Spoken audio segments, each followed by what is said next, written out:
नमस्कार दोस्तों पहले लेक्चर में हमने बात की थी प्रस्तावना यानी प्रियम्बल की, जिसमें मैंने 5 वर्ड आपको बताए थे। संपूर्ण प्रभुत्व संपन्न समाजवादी पंथ निरपेक्ष लोकतांत्रिक गणराज्य। तो इसमें मैंने बताया था आपको 42वें संविधान संशोधन के थ्रू एक वर्ड, ये 3 वर्ड भी जोड़े गए थे, समाजवादी पंथ निरपेक्ष और अखंडता। और मैंने आपसे सामाजिक आर्थिक और राजनीतिक न्याय की बात की थी, 3 प्रकार के न्याय, और स्वतंत्रता, विचार, अभिव्यक्ति, विश्वास, धर्म और उपासना की स्वतंत्रता की बात की थी।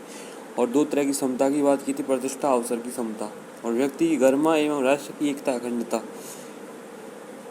तो मैंने बताया था आपको, ये क्वेश्चन कई बार पूछ लिया गया है, प्रीवियस क्वेश्चन पेपर हैं ये यूपीपीसीएस के। इसमें फिर हमने बात की थी कि हमारा संविधान अडॉप्ट कब किया गया, अंगीकृत जिसे बोलते हैं, इनेक्ट अधिनियमित कब किया गया, अधिनियमित कब किया गया, आत्मर्पित, आवरसेल्व्स, तो ये 26 नवंबर 1949 को किया गया था।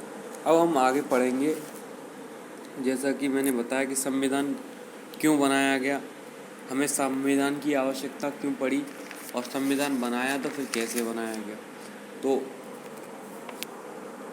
इस पे हम विचार करेंगे। तो पढ़ते हैं। तो संविधान कहते कैसे हैं, संविधान समाज को क्या देता है, और संविधान का समाज से क्या संबंध है, शक्ति का बंटवारा कैसे करता है, और संविधान कैसे बनाया गया, इनके उत्तर हम देंगे।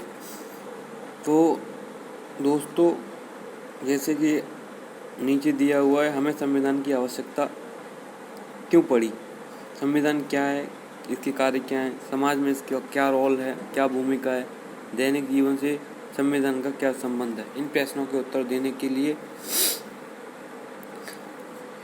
इन प्रश्नों के उत्तर देना कोई कठिन बात नहीं है जितना आप सोचते हैं। तो संविधान तालमेल बढ़ाता है, भरोसा दिलाता है।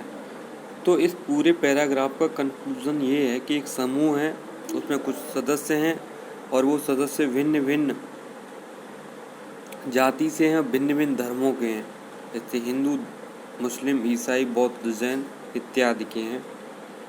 और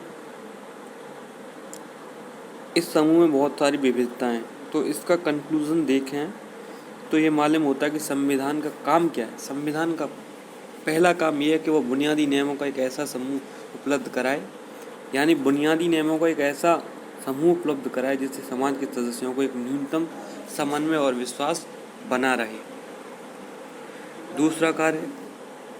दूसरा कार्य देखें तो संविधान का,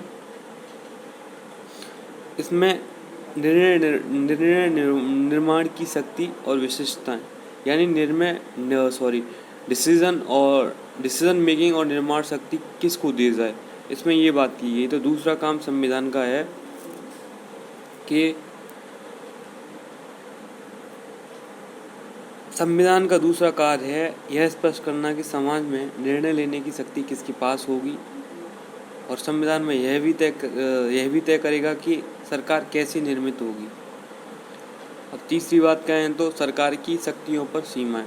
तो संविधान सरकार की शक्तियों पे कुछ सीमाएं भी लगाता है, जिससे कि सरकार मनमानी न करे। मान ले कि किसी धर्म को, जैसे कि उदाहरण है कि आपको अपने धर्म का पालन करने से रोक दिया जाए गवर्नमेंट द्वारा, या किसी किस्म के रंग वाले वस्त्र नहीं पहने जा सकते, इस प्रकार से आपसे बोल दिया जाए, और आप कुछ विशेष गीत गाने को स्वतंत्र नहीं है। इस प्रकार गवर्नमेंट आपके ऊपर कुछ सीमाएं लगा दे, या जाति की, ये क्या नाम है, किसी विशेष समूह जाति के लोगों को सदैव दूसरों की सेवा करनी पड़ेगी इत्यादि कोई रूल बना दे। तो इसके लिए संविधान का तीसरा कार्य यह है कि वह सरकार द्वारा अपने नागरिकों पर लागू किए जाने वाले कानूनों पर कुछ सीमाएं लगाए। ये सीमाएं इस रूप में मौलिक होती हैं कि सरकार कभी उसका उल्लंघन नहीं कर सकती। उदाहरण के लिए मूल अधिकार बनाए जाएं, जैसे कि भारतीय संविधान में बनाए गए हैं, और मूल अधिकार सरकार की शक्तियों पर सीमाएं लगाते हैं। लेकिन जहां बहुत ज़्यादा असमानता की खाइयाँ हैं, वहाँ इन सीमाओं को लगाना नहीं चाहिए। और राष्ट्रीय आपातकाल में इन सीमाओं को सीमित किया जाता है और संविधान उन परिस्थितियों को उल्लेख भी करता है जिनमें इन अधिकारों को वापस लिया जाता है। तो समाज की आकांक्षाएं और कुछ लक्ष्य भी हैं। अधिकतर पुराने संविधानों में केवल निर्णय लेने की शक्ति का वितरण और सरकार की शक्तियों पर प्रतिबंध लगाने का काम किया जाता था, लेकिन 20वीं शताब्दी में हमारा संविधान बना, भारतीय संविधान। तो अनेक संविधान जिनमें भारतीय संविधान एक अत्यंत सुंदर उदाहरण है। ऐसा सक्षम ढांचा भी प्रदान करता है जिससे सरकार की सकारात्मक कार्य कर सके और समाज की जो आकांक्षा और उसके लक्ष्य को अभिव्यक्त दे सके। भारतीय संविधान ने इस संबंध में कुछ नए प्रयोग भी किए हैं। जिन समाजों में नाना प्रकार की विषमताएं, जैसे मैंने आपको पहले बताया, ये गहरी खाइयाँ होती है असमानताओं की, वे सरकार की शक्तियों पर प्रतिबंध लगाना ही पर्याप्त नहीं, वरन वहाँ का क्या करना चाहिए, सरकार को समर्थ और शक्तिशाली बनाना चाहिए। उदाहरण देखा जाए तो भारत की आकांक्षा है कि हम एक ऐसा समाज बनाएं जिससे जातिगत भेदभाव न हो। यदि हमारे समाज की आकांक्षा है तो हम अपनी सरकार को इतना समर्थ और शक्तिशाली बनाना पड़ेगा कि वो इस लक्ष्य को प्राप्त करने के लिए सभी आवश्यक कदम उठा सके। दक्षिण अफ्रीका का एग्जाम्पल लेते हैं तो वहाँ नस्लीय भेदभाव बहुत था उसके पुराने संविधान में, लेकिन नया संविधान में नस्लीय भेदभाव को मिटाने की बात कही गई है। तो हम यही कहेंगे, संविधान का चौथा कार्य जो है वह सरकार को ऐसी क्षमता प्रदान करना जिससे कि वह जनता की आकांक्षाओं को पूरा कर सके और एक न्यायपूर्ण समाज की स्थापना के लिए उचित परिस्थितियों का निर्माण कर सके। तो यानी संविधान क्या है? संविधान विभिन्न बुनियादी नियमों का समूह है और इसके कार्य क्या है मैंने आपको ये बता ही दिया है कि इसकी मेनली प्रमुख कार्य हैं कि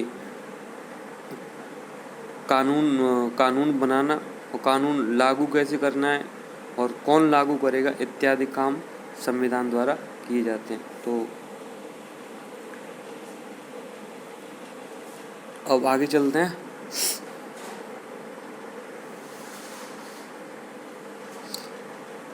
किसी राष्ट्र की बुनियादी पहचान। आखिरी और शायद सबसे महत्वपूर्ण बात यह है कि संविधान किसी समाज की बुनियादी पहचान है।